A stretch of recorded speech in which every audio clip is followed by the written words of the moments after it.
Supreme court Adil बाज़ई को D seat करने का फैसला कलअदम। इलेक्शन कमीशन ने नोटिफिकेशन मुअत्तल कर दिया। जस्टिस मंसूर अली शाह की सरबराही में 3 रुकनी रेगुलर बेंच ने आदिल बाज़ई की अपील मंजूर करते हुए इलेक्शन कमीशन का फैसला कलअदम करार दिया। रेगुलर बेंच ने कहा कि तफसीली फैसला बाद में जारी किया जाएगा। दौरान समाअत जस्टिस आयशा मलिक ने सवाल किया कि आदिल बाज़ई केस में हकाइक जांचने के लिए कमीशन ने इंक्वायरी क्या की। जस्टिस शकील अब्बासी ने कहा कि बस बड़े साहब का खत आ गया तो बंदे को डी सीट कर दो, ये नहीं हो सकता। जस्टिस मंसूर अली शाह ने कहा कि एक हल्के की आवाम को डिसफ्रेंचाइज करने का पैमाना तो सख्त होना चाहिए। आदिल बाज़ई के वकील सरदार तैमूर ने दलाइल में कहा कि एक दिन मामला इलेक्शन कमीशन पहुंचा, अगले दिन कार्रवाई शुरू कर दी गई। हमने कहा जो नून लीग से वाबस्तगी को बयान हल्फी बताया जा रहा है वो तो हमें दे। जस्टिस मंसूर अली शाह ने कहा कि नेशनल असेंबली में हल्फ लेने की तस्वीर तो है लेकिन वाज़ेह नहीं हो रहा दस्तखत किस पर किए जा रहे हैं।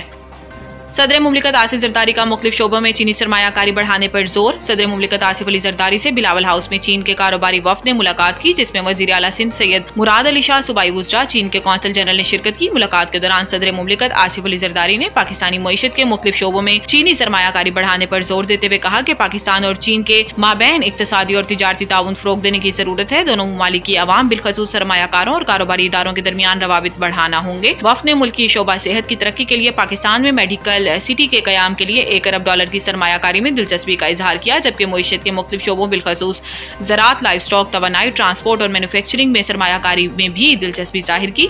इस मौके पर सदर मुमलिकत आसिफ अली जरदारी का कहना था कि पाकिस्तान और चीन के दरमियान गहरे और तारीखी बरादराना ताल्लुकात हैं। दोनों ममालिक के अहम अमूर पर मुश्तरका मुफादात और ख्यालात हैं। पाकिस्तान और चीन के माबैन कई दिहाइयों पर मुहीत गहरी दोस्ती है। मोहसिन नकवी और परवेज खटक का मुल्क की तरक्की में रुकावट डालने वालों से निमटने का अज़म। वफाकी वज़ीर दाखिला मोहसिन नकवी और तहरीक इंसाफ पार्लियामेंटेरियन के बानी परवेज खटक ने मुल्क की तरक्की में रुकावट डालने वालों से सख्ती से निमटने की अज़म का अदा किया। वज़ीर दाखिला मोहसिन नकवी से तहरीक इंसाफ पार्लियामेंटेरियन के बानी परवेज खटक ने मुलाकात की, जिसमें बाहमी दिलचस्पी के अमूर, मुल्क की मजमूई सूरत हाल और सियासी अमूर पर तबादला ख्याल किया गया। खैबर पख्तूनख्वा में अमन अमान के क़याम से मुतालिक इक़दामात पर भी गुफ्तगू हुई। दौरान मुलाकात दोनों रहनुमाओं ने पाकिस्तान की तरक्की में रुकावटें डालने वाले अनासिर का डटकर मुकाबला करने का अज़म का अदा किया। इस मौके पर तहरीक इंसाफ पार्लियामेंटेरियन के बानी परवेज खटक ने इस्लामाबाद में एहतजाज के दौरान शरपसंदों के हमले में शहीद पुलिस और रेंजर्स एहलकारों की शहादत पर गहरे दुख और अफसोस का इजहार किया।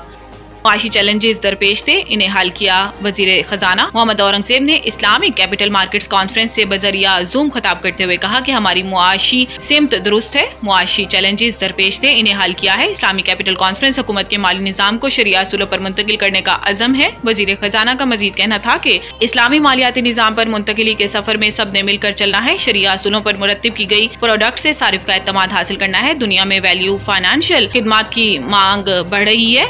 SECP रेगुलेटरी माहौल फराम कर रहा है। SECP की तवज्जो शोबे की सलाहियत बढ़ाने पर भी है। हुकूमत को सकूक के जरिए सूद से पाक कर्ज मिल सकता है। नवीद टिक्का शॉप, मुंशी महल्ला चौक।